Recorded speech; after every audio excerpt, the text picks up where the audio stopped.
Welcome to Cloud on Air, live webinars from Google Cloud. We're hosting webinars every Tuesday. My name is Anthony Heilig, and today I will be talking about Extensible AI with H2O, Google Cloud Platform, and KubeFlow. You can ask questions anytime on the platform, and we have Googlers on standby to answer them. Let's get started. So today we'll be talking about Extensible AI, and I'll be presenting this first portion with Nick Pong. So we wanted to make distributed portable machine learning on Kubernetes easy for people to deploy, develop, and manage those installations. And this is something we set out as the mission for KubeFlow. With containers and container deployments, we had a similar problem that we overcame in 2014 when we developed Kubernetes. We wanted to standardize the API so that people could develop and manage these deployments much simpler. However, even with as easy as Kubernetes makes container deployments, installing machine learning on Kubernetes isn't that easy. You would first have to become an expert in all of these areas: containers, packaging, persistent volume, scaling, GPUs, cloud APIs, etc. Enter KubeFlow. KubeFlow was developed to make this easier so that everyone, yes, everyone, could develop distributed portable machine learning on containers and Kubernetes. So a deployment like this, where you had a workflow lifecycle on the left side and these clusters on the right side, then becomes replaced by a Kubernetes installation, an abstraction of KubeFlow, and then you're able to do development on your laptop locally. You're able to train on your on-prem cluster, and you can also deploy in the cloud. So with that, I will hand it over to Vinod and Nick to give us an introduction to H2O.ai and what they've done with KubeFlow. Who's H2O.ai? We are a Silicon Valley funded company. We've been in existence for about 6 years now, founded in 2012. Our investors are Wells Fargo, NVIDIA, Nexus, and Paxion. We are a team of about 90 AI experts, including 5 of the world's top grandmasters and data scientists. We have multiple products. Most folks know us for H2O open source machine learning platform, which is used by over 14,000 organizations, and H2O Driverless AI, which is our automated machine learning platform. We are headquartered in Mountain View, right across the street, and we have a global presence, including London, Prague, and India. Most recently, H2O was named as a leader in the 2018 Gartner Data Science and Machine Learning Magic Quadrant. We were named as a leader with the most completeness of vision. We also recognized for our quasi-industry standard and the mindshare among machine learning platforms. A lot of the machine learning frameworks you see do use H2O open source under the hood.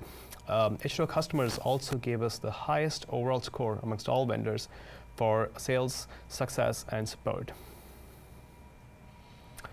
In the H2O product suite, we have multiple lines.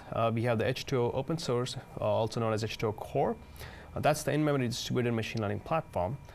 We have Sparkling Water, which is H2O running on top of Apache Spark, and H2O for GPU, which is basically our machine learning algorithms ported over to run on GPUs. They're all 100% open source in Apache v2 license, built for data scientists. We have interfaces in R and Python, really easy to pick up and learn, and H2O Flow, which is our interactive notebook interface. We offer enterprise support for those softwares. On the right, you see our commercial enterprise offering called as Driverless AI, where we essentially do automatic feature engineering machine learning interpretability. It's a commercial licensed software. It's built for domain users, analysts, data scientists, and business users. It has a full GUI-based interface for end-to-end machine learning and data science.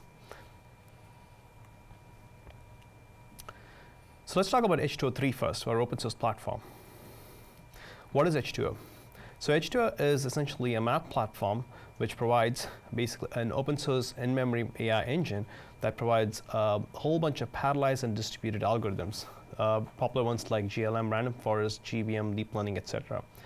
It's also an API written in Java so that programmers can take advantage of it inside their applications. It's a very lightweight install. It can work on any environment where basic Java environment is supported.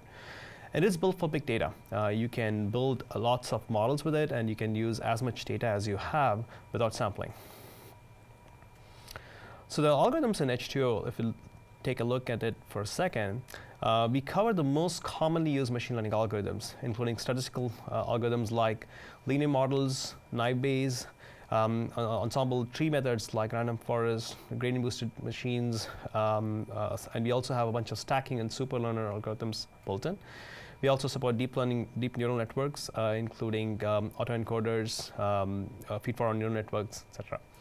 On the right, you see a bunch of unsupervised learning algorithms, including clustering methods like k-means. We also support dimensionality reduction techniques like PCA and generalized low-rank models. We also have NLP supported through Word2Vec and time series algorithm called ISACs. In addition, all of our algorithms do have a wide variety of hyperparameter parameters to tune for. We offer just early stopping and an AutoML functionality so that you can tune through all the different algorithms and get an ensemble of the best models. So if you take a look for a minute at the typical enterprise machine learning workflow, you have data typically sitting in different silos. They are all being brought together, and after you perform some kind of ETL operation, the data quality and transformation techniques are then applied on it. And then you have what you call a modeling-ready data frame, where you do feature engineering, which can often mean transformation of your existing features into better features that are more adaptable for machine learning algorithms. And after that, you then typically spend your time doing machine learning, including trying out different algorithms, and you have final model artifact. So how does H2O fit into this workflow?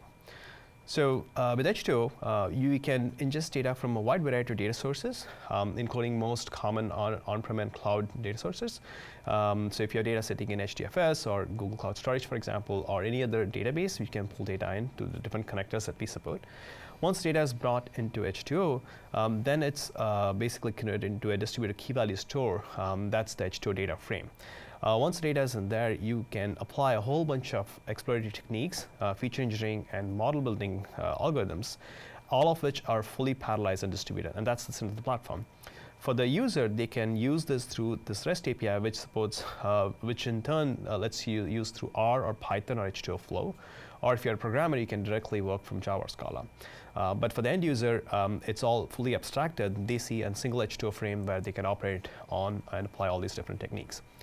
Once you run through all the different models, then you can essentially export the model as a POJO or as a Mojo, which are basically Java artifacts that encapsulate the entire model. And these artifacts are ready to go into production. You can deploy them into a streaming environment, put them in like a serverless architecture, Lambda architecture if you want, or you can take the code and embed into any application that you might have. So how does that fit into the KubeFlow paradigm? So typically in H2O, you might spin up a bunch of machines, bare metal machines, and create an H2O cluster where you run the H2O models. Instead of doing that, if you were to use KubeFlow as an abstraction layer below the bare metal, above the bare metal and the H2O, what that lets you do is essentially a team of data scientists can all share the same KubeFlow and Kubernetes cluster to create multiple H2O clusters. And these clusters can all be running in parallel, so multiple data scientists can spin up an H2O cluster, do their jobs, submit their workloads, and then turn it off and keep doing that. It also allows you to scale up if you want to. For example, if your workloads increase, you can have more nodes added to the underlying Kubernetes or KubeFlow cluster. And this can obviously run on top of cloud or on-prem. Now let's get to Driverless AI, which is our commercial enterprise software. What does Driverless AI do? Driverless AI delivers an expert data scientist in a box. What we did is we created an expert AI system, which was built by the world's most top Kaggle masters and AI experts. And the goal was to empower companies to accomplish end-to-end machine learning and data science with a single platform. It performs the work of a data scientist in the sense that it does all the feature engineering and model building activities that an expert data scientist would perform, and gives you a really highly accurate model which is ready to go to production. We also use a lot of different visualization techniques and interpretability techniques to help understand the results that are created from the model so that we can build trust in your model. So if you take a look at the typical enterprise machine learning workflow that we saw earlier, what Driverless AI does now is it automates the entire workflow from the point when you have the data frame ready. So the feature engineering, model building, deployment, and interpretability, they're all taken care of by Driverless AI. So from data ingest to production, we automate the entire workflow. And this is, of course, an award-winning software which won the InfoWorld Technology of our Year Award. So why is Driverless AI a game changer for enterprises, right? So if you think about the three common problems for enterprise AI adoption, it's the lack of AI talent. There's a serious dearth of experienced expert data scientists. It takes a lot of time for data scientists, even the ones who are trained and experienced, to build models. It can take anywhere from weeks to days to build these models. And the models they build are often black box models, which are really tough to interpret. So businesses have a tough time trusting these models in production.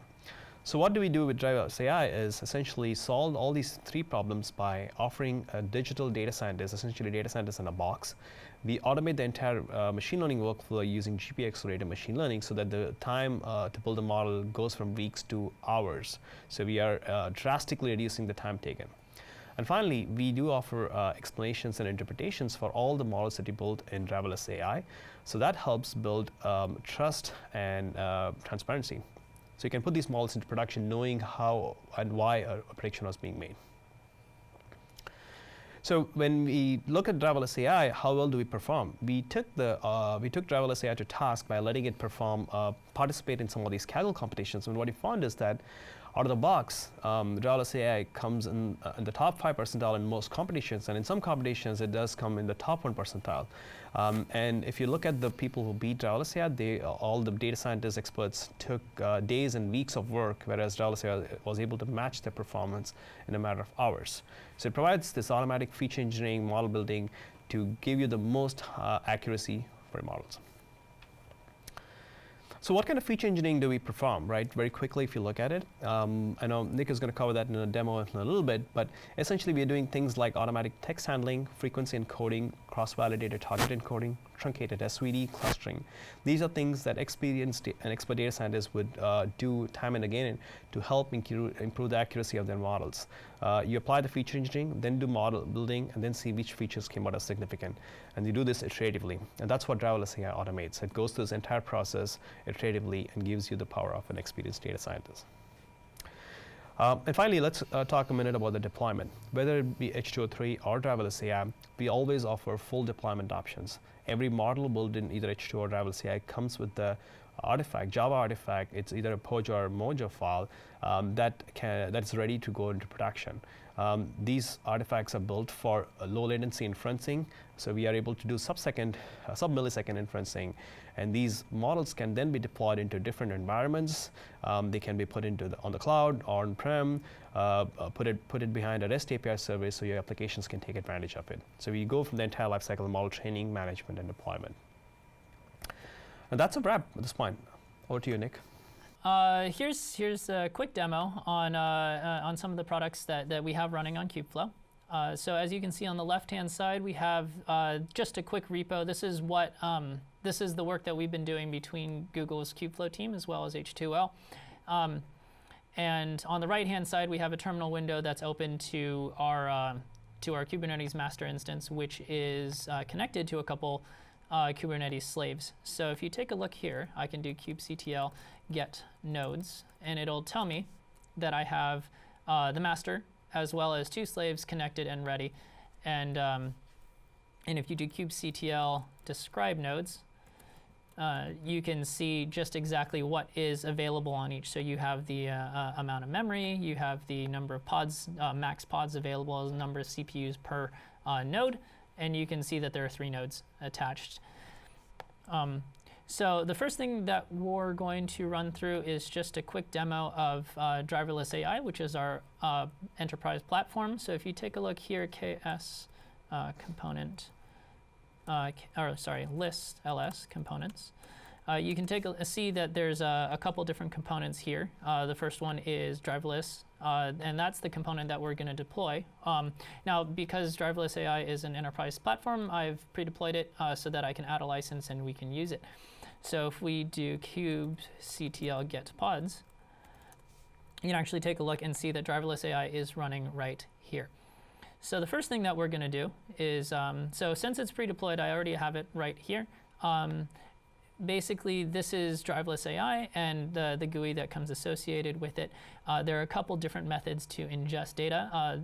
Google Cloud Storage and BigQuery have pre-built integration connectors. And if we use Google Cloud Storage, we can actually just go straight to our public demo data and import the data set that we want.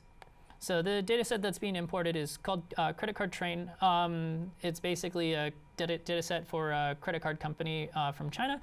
And the target that we're predicting is default next month. So it's a classification problem.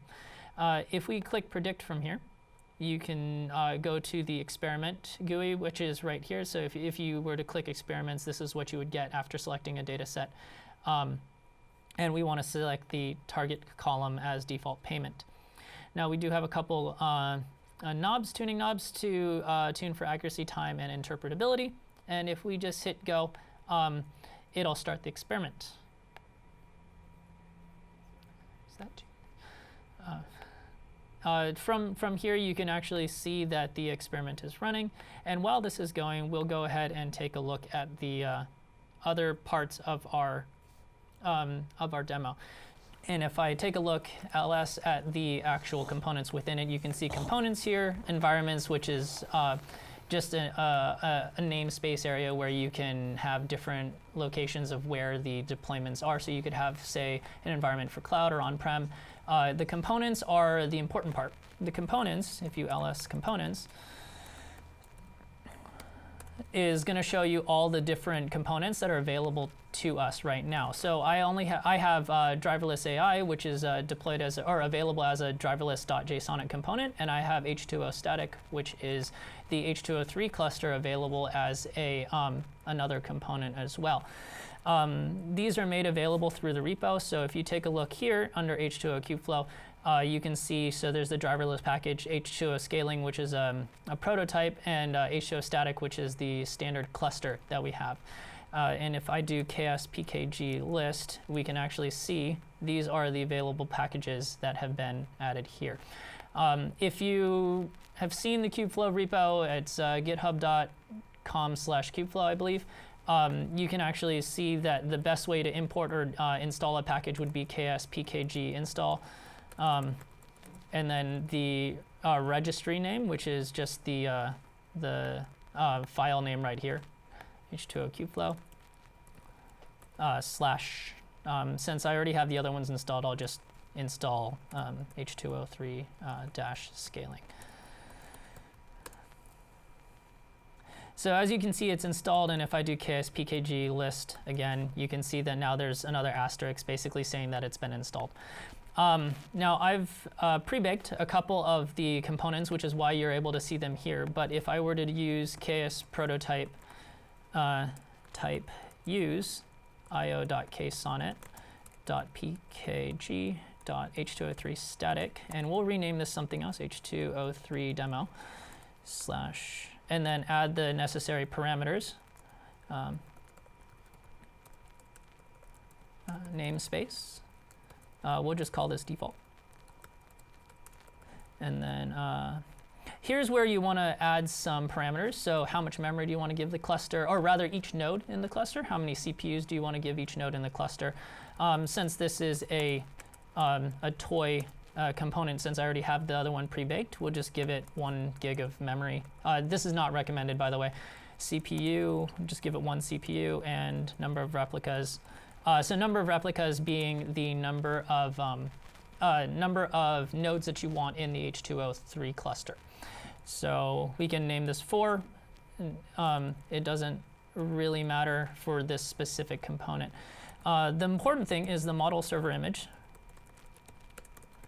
And this one is going to be just the repo, or the Docker Hub repo under which you've stored the Docker image that is going to be deployed.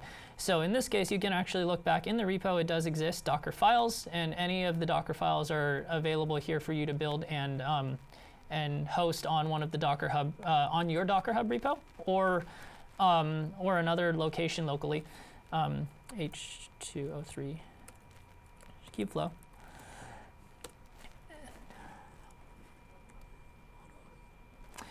Typos do exist. Model server image. There we go. And basically what that does is it creates a component. So now if I go ls components again, you'll see that now there's H2O3 demo, as well as driverless, as well as H2O3 static. Now, I did pre-deploy Driverless AI because it is a licensed product, so we wanted to make sure to be able to show the product without the license being shown. So if I do kubectl get pods, you'll actually see that Driverless AI is actually already running and is already existing. And if I do kubectl describe pod, Driverless AI, you can actually see we've allocated a certain amount of memory. No GPUs for this just because the slaves did not have GPUs to start with. But Driverless AI is optimized for GPUs and actually runs about 5x faster. So definitely recommended use GPUs.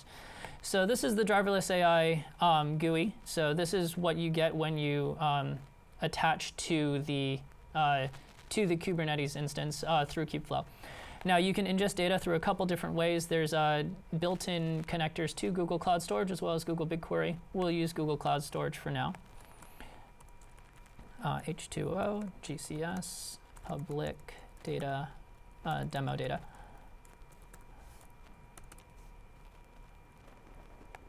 GS, H2O, GCS, public demo data. This should work. Let's just try and refresh it here. I believe there's some networking. H2O, GCS. There we go, demo data. There we go. So I'm just going to import, this is a basic data set that we use. It's called the credit card data set. Basically, it has some credit card data to predict whether or not you're going to default in the next month.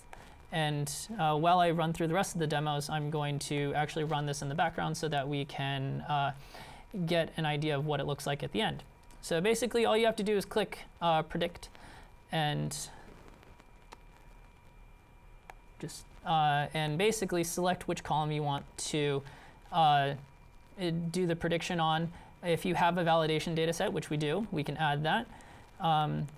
Toggle which score you want, as well as some tuners as to how long you want it to take, how accurate, or rather what weight you have for accuracy as compared to interpretability, and click run. Now, while this is running, I'm actually going to go through the a quick deployment of H2O-3. So if we take again a look at components, we can see that there is the H2O-3 static JSONet available. And from here, the package is easy, right? If we cat components.params, you can actually take a look. We have all the parameters set up pre-baked.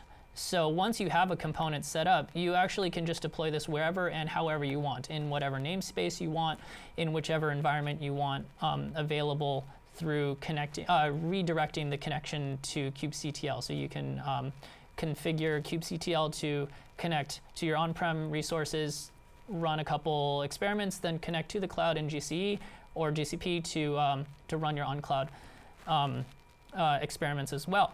So from here, all we have to do is, because the component is already set up here, ks apply default -c for the component that we want, and we'll go H2O3 static. Now it takes just a second. What you can see is it's actually creating a service which is predefined, as well as the deployments necessary to run H2O3 and create the cluster. Now this one had a cluster of 3 set up with 2 CPUs per node, as well as 6 gigabytes memory per node. Now it's generally recommended that you have about 4x amount of memory for the amount of data that you want. So if you're using a gig of data, then you probably want about 4 gigs of data or memory available so that the H2O3 cluster can do all the things it needs to do. And now, if we take a look, kubectl get pods, again, you'll see that now there are a couple deployments here, and looks like we're having demo bugs.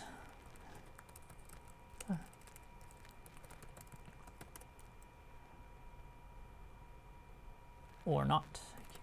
kubectl get pods. There we go. False alarm, it seems like. So now if we look at the services, get svc, you can actually take a look, and we have an available node balancer that is forwarding the port that we expose, 54321, to another available port that we can then connect to. So if we then attach to the Kubernetes master here, and then add the port that we need, we can see, now this is basically H2O-Flow. It's one of the options for running H2O, as well as you can run through either through R or through Python interpreters. Basically, this gives us a much more point-and-click method of ingesting data, as well as performing machine learning practice or machine learning experiments. The difference being is that you can just click import files, or click get frames, or click predict, and it will actually do. It will give you, the code is all self-baked, and all you really have to do is just add some small parameters rather than writing in R or Python, so you don't necessarily need to know those languages. Now, if you were interested in using Python, then there is the Python client, and I've pre-spawned a Jupyter notebook. Basically, all you have to do is import H2O. So this has to be installed locally. And from H2O, you can do from H2O.out. I'll import H2O AutoML.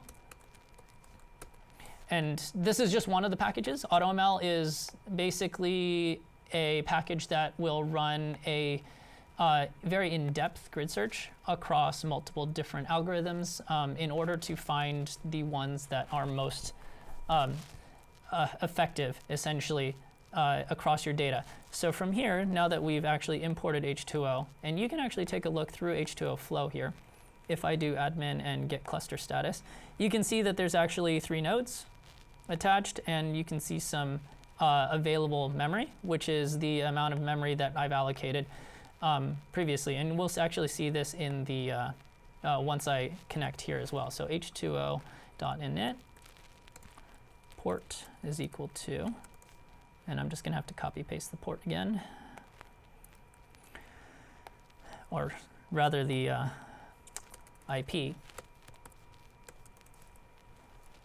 and the port, which is this one right here.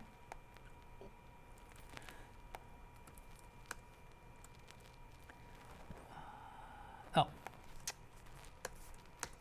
there we go. So basically, this is pre-baked. It's just called the H2O cluster, but this can be renamed. As you can see, again, 3 nodes, the total free memory, which should aggregate to close to 18, but there's a small drop-off because you want to not use the maximum heap memory for H2O-3 because it's written in Java. So Java actually gives us, or takes away, about 10% for itself to run. So at this point, you're connected, and you can do basically the same thing as you could do in H2O-Flow, but just with a Python interpreter. So you can do train is equal to H2O.import file, which would be able to get you your data if you pass it from GCS. There is a GCS connector. Now this is an open source product, so the GCS connector is actually built by an external party, from what I had heard, and is getting merged soon.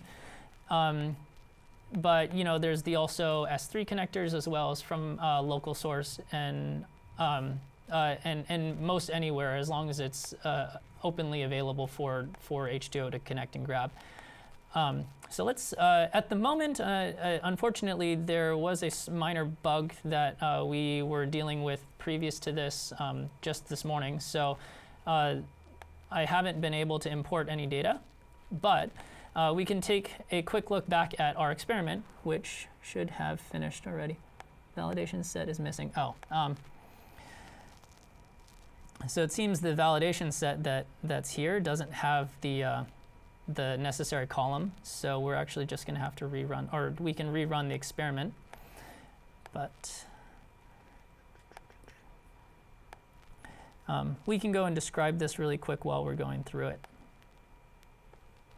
So just a quick understanding a little bit more about what's going on here is that there's a couple tuning knobs, basically accuracy, which is how highly do you want to rate accuracy. So 10 would be the highest, 1 would be the least. And the model itself will actually be built based on this. So if you set a low accuracy, it's going to prioritize running quicker. It's going to prioritize making a more simple model. Time is also somewhat dependent on the other, but basically meaning if you allow it 10 for time, it means you don't mind it running forever, or not forever, but for a much longer time. And that you're probably likely preferring more complex models and more higher accuracy. So that's what driverless AI will prioritize. And finally, there's interpretability. Interpretability is essentially the difference between, say, having a stacked ensemble model of 10 XGBoost models, or maybe 1. Or the idea being the difference between having a neural net or a linear regression. So linear regression is obviously being more interpretable. So that would be if your interpretability was 10, versus 1 might be something more complicated, a neural net, or a stacked ensemble of several XGBoost models. So you can actually see what's going on here. So right now we have a couple different charts, but basically this just shows how much lift you're gaining, your precision versus recall, because this is a classification, your ROC curve.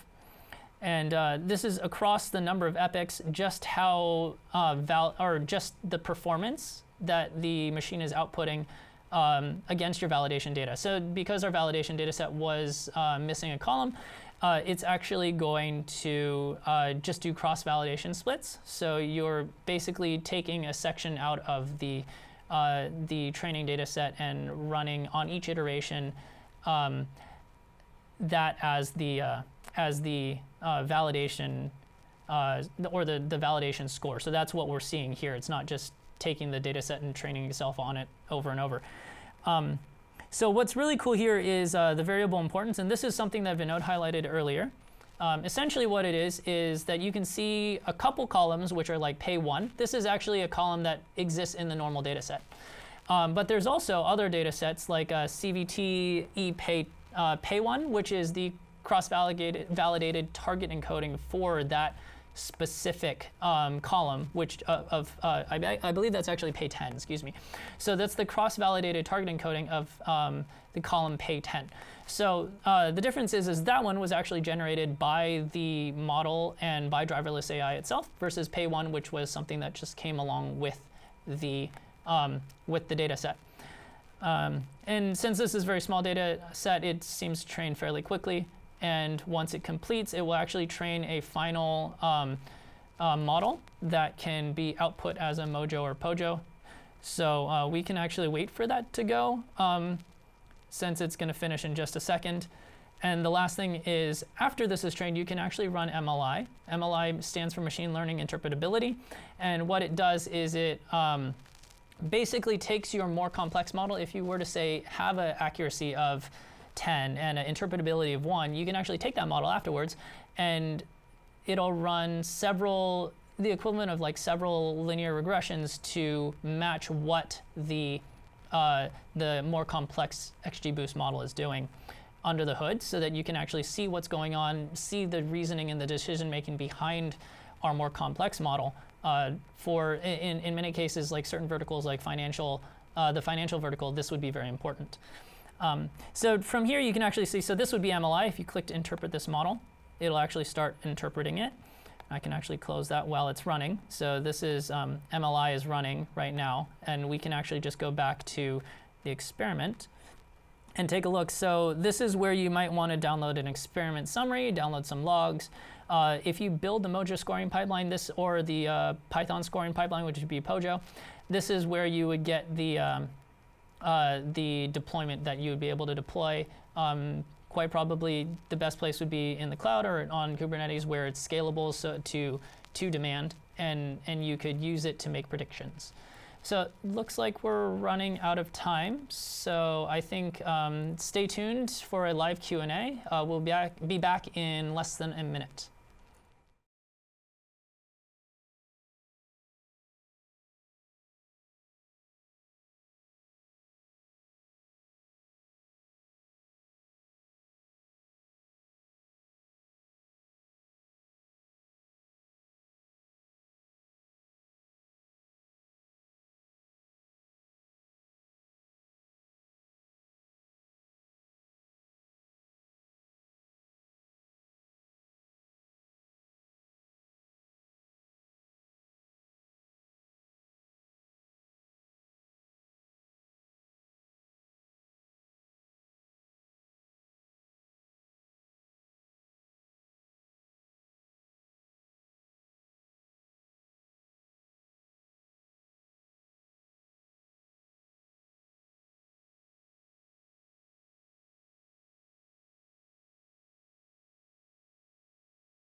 And welcome back with our Q&A. So the first question is, what machine learning platforms can run on KubeFlow, and is it limited to TensorFlow? The answer is no, it's not limited to TensorFlow. In fact, I believe in the KubeFlow repo, there's several different packages already there as well, inclusive Cafe, Keras, I believe, as well as TensorFlow for deep learning. With machine learning, this is what H2O does, and we're running on KubeFlow right now. So, so that's probably, I would say, there's a lot of opportunities right here. H2O has been leveraging it for the better of a couple months since we started the partnership, and it seems to run fairly well. So yeah, H2O-3 as another option for machine learning on KubeFlow. So the next question is, can I run KubeFlow on-prem? Absolutely. That was part of the design around something that was portable and for distributed machine learning. You can run it on-prem, you can run it on your laptop via Minikube, you can run it in the cloud. Anywhere you have Kubernetes, the goal is to be able to run KubeFlow. The next question we have is, what is the security, privacy, compliance for KubeFlow running on the cloud? Is this any different than running a VM? There are no additional security or privacy concerns that KubeFlow opens up. So any of the same container or VM concerns that you have, these are going to maintain those concerns are going to stay the same when you use KubeFlow. And the last question we have is, can I use GPU, TPU with KubeFlow running on GCP? Absolutely. You can use both GPUs or you can use TPUs, whichever you need for the work that you need to get done, or the performance or the accuracy that you're after. GPUs and TPUs are available for those cases. Actually, if I could elaborate once more on question number 2. So running on-prem with KubeFlow, one of the things that we're currently working on, a prototype, if you will, with the KubeFlow team is actually the opportunity to do burst to cloud, which would mean that you start on-prem with, say, 4 machines or 3 machines or however many, and if your demand does exceed the amount of resources available on-prem, then you can actually just spin up another machine that will be on GCP. So either through GCE, and it will attach itself to the Kubernetes cluster, and then act as a new resource for the Kubernetes cluster, and then basically it'd be a first-class citizen for being spun down ultimately once the resources load is reduced. So that's actually something we're working on. We actually have a couple scripts that are on the H2O KubeFlow repo that are kind of the prototypes of this, and they will continue to be updated, as time progresses. Yeah, absolutely. Burst to cloud enables dynamic capacity increase and decrease as your workload needs it. Yeah. So that's it for Q&A. I guess stay tuned for the next session. 99 problems, but GPU ain't one.